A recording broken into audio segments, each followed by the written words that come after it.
Good morning, YouTubers. It is 2:09 a.m. on Wednesday, the 27th of February, 2013. We will continue with part 8 of Christ, the Way, the Truth, and the Life. How? Chapter 4. How Christ is made use of for justification as the way. Oh, if such whom is mainly concerneth could be induced to enter into this way, considering 1. That except they enter into this way, they cannot be saved. The wrath of God will pursue them. The avenger of blood will overtake them. No salvation but here. 2. That if this way is certain,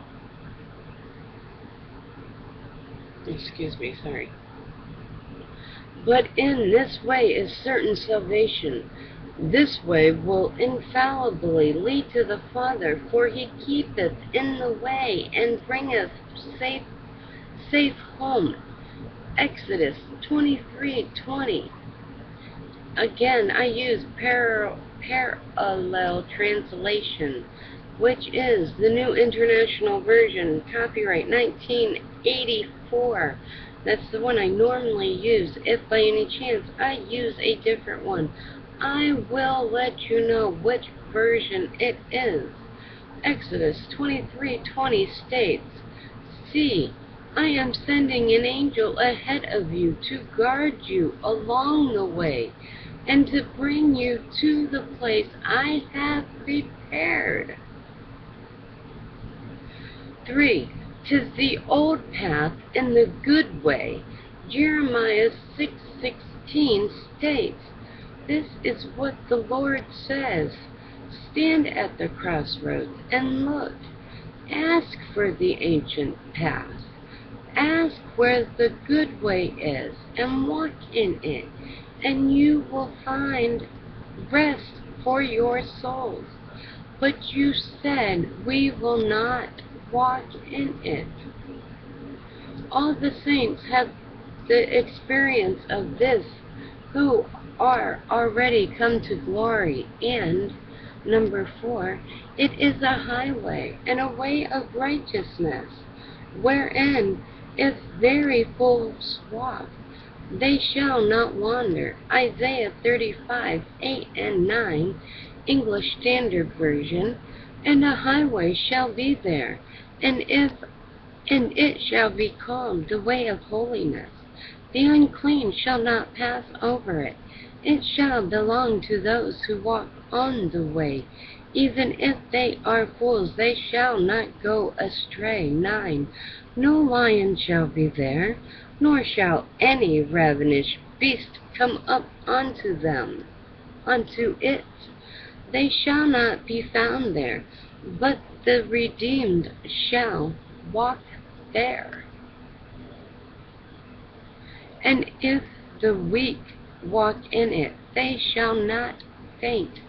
Isaiah 40:31 states, "But those who hope in the Lord will renew their strength. They will soar on wings like eagles. They will run and not grow weary.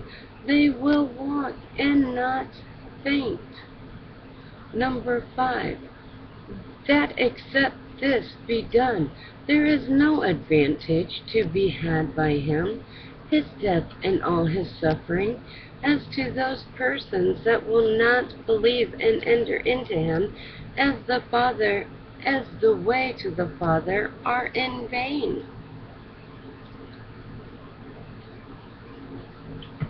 6. Yea, such as will not believe in him say, in effect, either that Christ hath not died, nor consecrated away through the veil of his flesh, or that all that he hath done and suffered is not sufficient to bring a soul home to God, or that they can do their own business without him. and that it was a foolish and vain thing for Christ to die the death for that end. Or lastly, that they care not for salvation. They are indifferent whether they perish or be saved. 7. That, as to them, the whole gospel is in vain, all the ordinance, all the administration of ordinance, all the pains of ministries are in vain. 8. That, as to them, all Christ's entreaties, motives, allurements, patience, and long-suffering, his standing at the door and knocking till his locks be wet with the dew, are in vain. Yea, they are contemptuously rejected, despised, slighted, and undervalued. 9. That all the great promises are by such rejected and untrue, or as not worthy the seeking or having, and that all the threatenings, on the other hand, are not to be regarded or feared. 10. In a word, that heaven and the fellowship of God is not worth the seeking, and that hell and the fellowship of devils is not worth the fearing, or that there is neither a heaven nor a hell, and that all are but fictions, and that there is no such thing as the wrath of God against sinners, or that it is not much to be feared. All right. If it be asked, what warrant have poor sinners to lay hold on Christ and grip to him as made of God's righteous? I answer, 1. Our absolute necessity of him is a ground to press us to go and seek help and relief. We see we are gone in ourselves, and therefore we are allowed to seek out for help elsewhere. 2.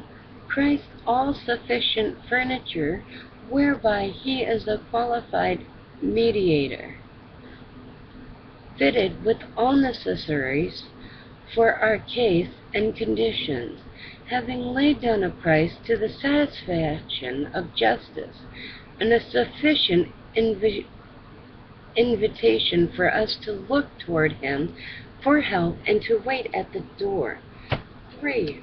For being appointed of the Father to be mediator of the covenant, and particularly to lay down his life a ransom for sin, and Christ undertaking all his offices and performing all the duties thereof, conformed to the covenant of redemption, is a strong encouragement to poor sinners to come to him, because he cannot deny himself, and he will be true to his trust.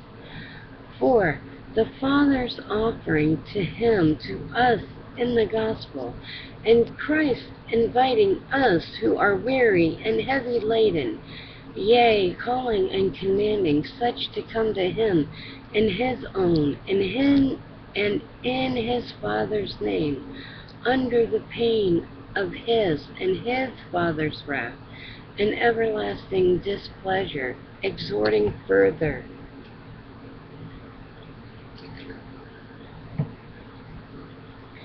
And requesting upon terms of love, pressing earnestly by many motives, sending out his ambassadors to beseech in his stead poor sinners to be reconciled, and to turn into him for life and salvation, yea, upbraiding such as will not come to him. All these are a sufficient warrant for a poor, necessitous sinner to lay hold on his offer. I'm going to end it there, because the next one has, you guessed it, verses. Alright, my brothers and sisters, I shall return for Part 9. Woohoo! Alright, peace be with you, my brothers and sisters. I love you guys. Shalom.